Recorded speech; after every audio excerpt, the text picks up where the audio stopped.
Assalamualaikum warahmatullahi wabarakatuh. Selamat siang teman-teman. Nah, kembali lagi sama aku. Perkenalkan nama aku Anabila Renata. Dan di sini aku jadi salah satu tutor untuk mata kuliah pengantar agribisnis. Nah, di pertemuan kali ini kita akan masuk ke pertemuan materi ke-13. Nah, judul materinya itu adalah Kelembagaan Agribisnis Indonesia. Oke, langsung aja kita mulai. Yang pertama, di sini kita harus tahu dulu ya, pentingnya dari suatu kelembagaan tuh untuk apa sih? Nah, jadi kelembagaan ini tuh mempunyai peranan yang sangat penting dalam pembangunan agribisnis. Dikarenakan rangkaian kegiatan yang selalu terkait dalam sistem agribisnis tersebut digerakkan oleh berbagai kelembagaan. Nah, terus kita harus tahu dulu nih, pengertian dari kelembagaan sendiri itu apa sih? Jadi, kelembagaan itu adalah sebuah tradisi baru yang cocok dengan tuntutan industrialisasi atau organisasi yang mampu menghasilkan ragam produk yang dapat dimanfaatkan sekaligus mengembangkan keunggulan komparatif atau keunggulan kompetitif. Jadi bisa kita simpulkan bahwa kelembagaan itu punya peranan yang sangat penting gitu lah ya dalam pembangunan agribisnis gitu. Nah, selanjutnya di sini kita lihat kelembagaan dalam sistem agribisnis itu mencakup apa aja sih? Nah, jadi ada 5 kelembagaan. Yang pertama di sini kita lihat ada kelembagaan sarana produksi. Lalu yang kedua di sini kelembagaan yang bergerak di bidang usaha tani atau produksi. Lalu yang ketiga di sini tuh ada kelembagaan pasca panen dan pengolahan hasil. Lalu yang keempat ini ada kelembagaan pemasaran hasil dan yang terakhir ini adalah kelembagaan jasa layanan pendukung. Jadi kalau kita lihat sebelumnya ya, agribisnis itu kan punya 5 subsistem. Nah, di setiap subsistemnya itu tuh punya kelembagaan gitu. Nah, lalu di sini kita bahas satu persatu ya, yang tadi udah kita lihat. Yang pertama tuh kelembagaan sarana produksi. Jadi, kelembagaan sarana produksi ini tuh bergerak di bidang produksi, penyediaan dan penyaluran sarana produksi, seperti BUMN, KUD, dan usaha perdagangan swasta. Nah, lalu yang pada umumnya melakukan usaha dalam produksi, perdagangan, pemasaran sarana produksi, seperti pupuk, pestisida, benih, dan lain-lain. Jadi lebih ke subsistem hulu nih, penyediaan input untuk mendukung on-farm dari suatu produksi agribisnis. Lalu di sini kita lihat yang kedua ya, kelembagaan usaha tani atau produksi di bagian on-farm-nya. Nah, kelembagaan yang bergerak di bidang usaha tani atau produksi ini tuh ada 3 lembaga ya. Yang pertama nih tuh rumah tangga petani. Lalu yang kedua di sini ada kelompok petani dan yang ketiga di sini ada perusahaan budidaya tanaman pangan dan juga hortikultura. Lalu yang ketiga di sini kita lihat ada kelembagaan pasca panen dan juga pengolahan hasil. Ini tuh yang di subsistem pengolahan ya teman-teman. Nah, kelembagaan yang terkait dengan pasca panen dan pengolahan hasil ini dapat dibedakan yaitu kalau yang di bidang pasca panennya ada usaha jasa perontokan, seperti misalnya usaha jasa pelayanan Alsintan Power Tracer dan juga Concealer. Lalu ada usaha jasa pengeringan, usaha jasa Alsintan Panen, dan usaha pengemasan sortasi dan sebagainya. Jadi ini yang setelah panen gitu ya. Nah, ini nih bidang-bidangnya. Lalu yang selanjutnya ada di bidang pengolahan atau agroindustri. Lalu yang C di sini ada kelembagaan lumbung desa untuk mengatasi masalah pangan atau kebutuhan pangan yang mendesak, di mana ketersediaan pangan tidak mencukupi, sedangkan mayoritas nih masyarakat relatif tidak memiliki daya beli. Lalu selanjutnya ada yang keempat ini adalah kelembagaan pemasaran hasil di bagian subsistem hilir gitu, hilir pemasaran ya. Nah, ini tuh kelembagaan yang terkait dalam sistem tata niaga hasil pertanian dari produsen sampai kepada konsumen. Jadi lebih ke bagian distribusinya gitu. Nah, lalu yang kelima di sini kita lihat ada kelembagaan jasa layanan pendukung. Nah, di sini yang pertama kelembagaan di bidang permodalan seperti perbankan, dana ventura, dana dari penyisian keuntungan BUMN. Nah, kelembagaan ini tuh menyediakan dalam basis komersial maupun menyalurkan kredit program yang dikemaskan oleh pemerintah bagi sektor agribisnis. Nah, jadi ini tuh lebih yang kayak menyediakan modal gitu. Lalu yang kedua di sini ada kelembagaan di bidang penyediaan alsintan termasuk perusahaan industri atau perusahaan pembuatan dan juga perakitan alsintan. Lalu yang ketiga di sini kita lihat ada kelembagaan aparatur. Seperti kelembagaan aparatur yang melaksanakan fungsi pelayanan atau penyuluhan, seperti Balai Penyuluhan Pertanian. Lalu selanjutnya di sini ada kelembagaan aparatur yang memiliki fungsi pengaturan dan pembinaan, seperti organisasi pemerintah serta dinas pertanian dan juga instansi. Lalu yang terakhir untuk kelembagaan jasa layanan pendukung, di sini kita bisa lihat ada koperasi ya. Nah, koperasi ini tuh juga memiliki peran yang sangat penting gitu untuk mendukung kegiatan dari agribisnis itu sendiri. Nah, selanjutnya di sini kita lihat apa sih peranan koperasi pertanian gitu dalam sistem agribisnis.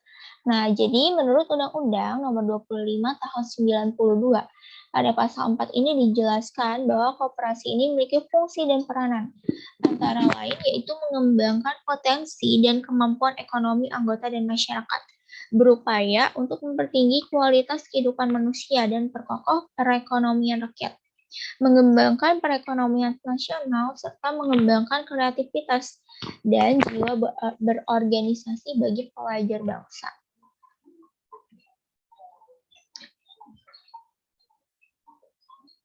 Nah, lalu apa sih faktor-faktor yang mempengaruhi keberhasilan koperasi?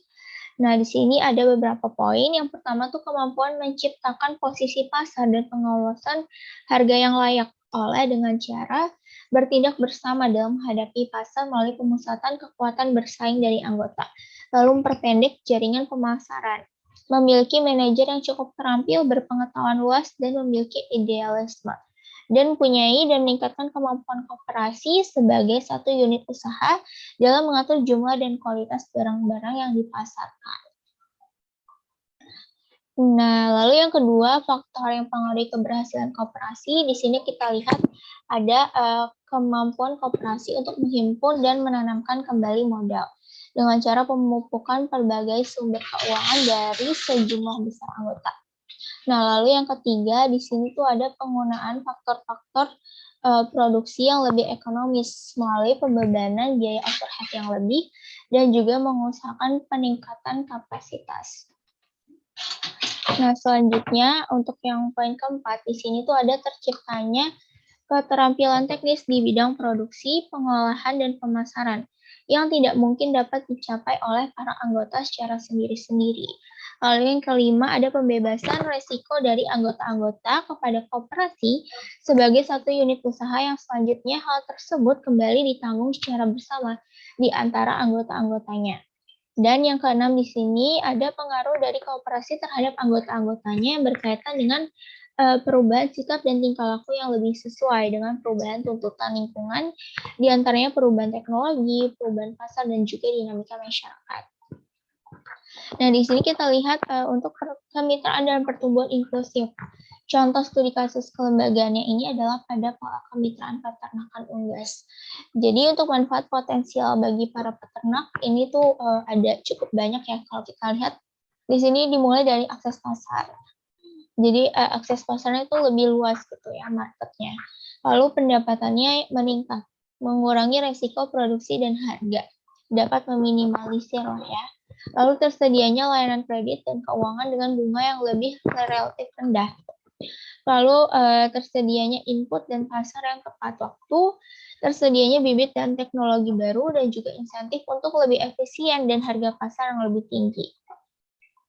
Jadi kita bisa lihat ya di sini ada manfaat yang real life banget gitu yang bisa didapatkan oleh para peternak jika terdapat kelembagaan agribisnis yang mendukung gitu. Nah, lalu apa sih manfaat potensial bagi perusahaan? Tadi kita lihat manfaat potensial bagi peternak gitu. Dan nggak mungkin dong kalau misalnya perusahaan tuh nggak dapat manfaat apa-apa. Nah, di sini kita lihat ada pun manfaat potensial bagi perusahaan itu efektivitas biaya, lalu konsistensi kualitas, dan juga kesesuaian standar kualitas. Jadi ada quality, cost, dan juga confirmation. Nah, lalu ada pun kerugian potensial bagi petani. Jadi kalau tadi kita udah lihat manfaat, pasti kan ada kerugian juga ya. Nah, di sini kita lihat untuk kerugiannya. Yang pertama, kemitraan yang tidak sama. Ini akan mengakibatkan monopsoni, menolak pembelian dan kurangnya transparansi dalam penetapan harga. Lalu yang kedua, ini tidak saling percaya. Yang ketiga, ketergantungan yang berlebihan mengarah kepada ketergantungan hutang. Lalu yang keempat di sini ada kurangnya fleksibilitas, dan yang terakhir di sini adanya trade-off antara komersialisasi dan juga ketahanan pangan di tingkat keluarga. Lalu tadi kerugian bagi petani. Nah, sekarang kerugian bagi perusahaan. Yang pertama adalah perilaku oportunistik para peternak. Biaya transaksi yang tinggi untuk monitoring dan penegakan peraturan. Biaya distribusi input dan jasa yang tinggi, dan juga pengalian atau penyalahgunaan input, kredit, dan kemacetan atau default. Nah, di sini kita lihat ada lesson learn-nya, keberhasilan kemitraan. Harus saling percaya pastinya. Saling percaya antara perusahaan dan juga petani gitu. Lalu jaminan produksi dan harga, harus ada jaminannya dong. Nah, lalu economy of scale, berkurangnya biaya transaksi, pembagian risiko, akses kepada kredit dan keuangan, tersedianya input penyuluhan dan teknologi baru, tersedianya input dan pembayaran yang tepat waktu, komunikasi, supervisi, dan monitoring yang baik, lalu ada insentif untuk kualitas harga dan efisiensi, dan ada komitmen jangka panjang. Lalu peranan pemerintah dalam kemitraan. Jadi jangan disangka yang berperan tuh cuman perusahaan dan petani aja, tapi pemerintah juga punya peranan yang cukup penting gitu dalam suatu kemitraan. Di antaranya di sini tuh dapat memperbaiki iklim investasi. Lalu pemerintah juga berperan dalam promosikan persaingan usaha yang sehat, menegakkan kontrak agar tercipta kemitraan yang saling memerlukan, memperkuat, menguntungkan, menghargai, bertanggung jawab, berkelanjutan, dan berkeadilan. Lalu juga ada kerjasama PPP dalam penyuluhan dan bimbingan teknis. Lalu selanjutnya ada memperkuat asosiasi peternak dan lembaga intermediate lainnya. Dan yang terakhir untuk peranan pemerintah di sini adalah promosikan grades dan juga standarnya. Oke, mungkin cukup sekian untuk materi dari pertemuan ke-13. Untuk selanjutnya akan ada pembahasan latihan soal nih untuk pertemuan ke-13.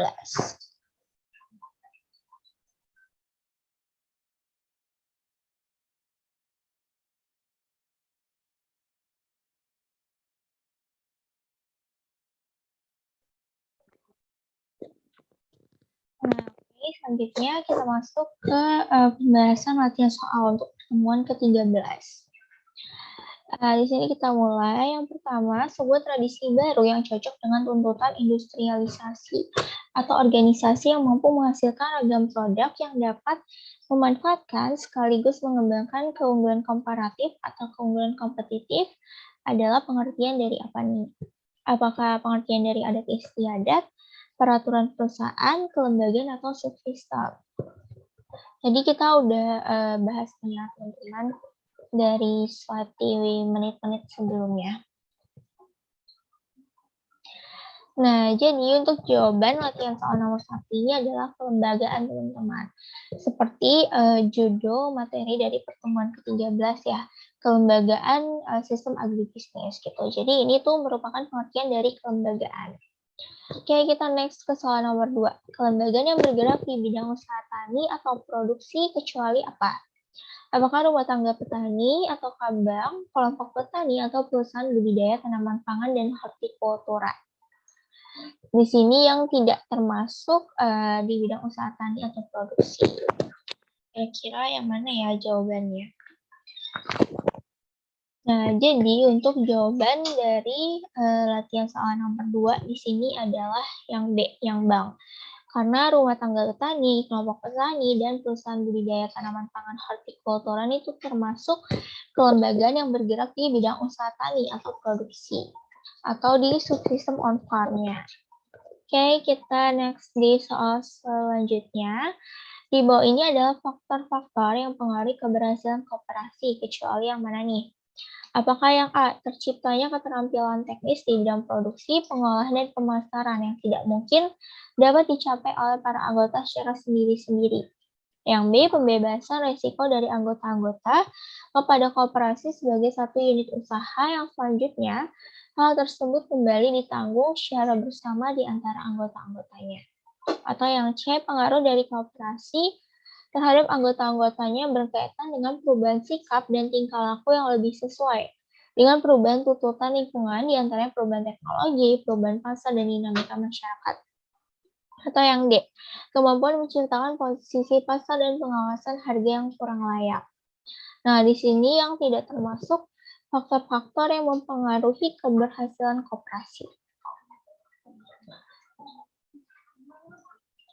Nah, jadi untuk jawaban latihan soal nomor 4 ini adalah yang D, kemampuan menciptakan posisi pasar dan pengawasan harga yang kurang layak. Karena untuk poin yang A, B, C ini itu tuh merupakan faktor yang mempengaruhi keberhasilan koperasi.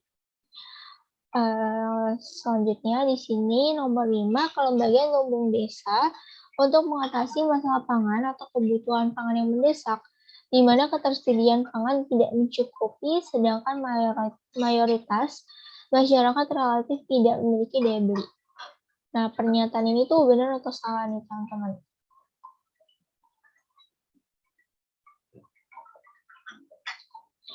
Jadi untuk jawaban nomor 5 ini tuh pernyataannya benar ya teman-teman, kayak yang tadi udah kita bahas di slide-slide sebelumnya. Oke, mungkin cukup sekian untuk pembahasan materi dan juga pembahasan latihan soal dari pertemuan ke-13 pengantar agribisnis. Terima kasih kepada teman-teman yang sudah menyimak videonya dari awal hingga akhir, dan apabila ada kesalahan ataupun kekurangan mohon dimaafkan dari aku. Wassalamualaikum warahmatullahi wabarakatuh.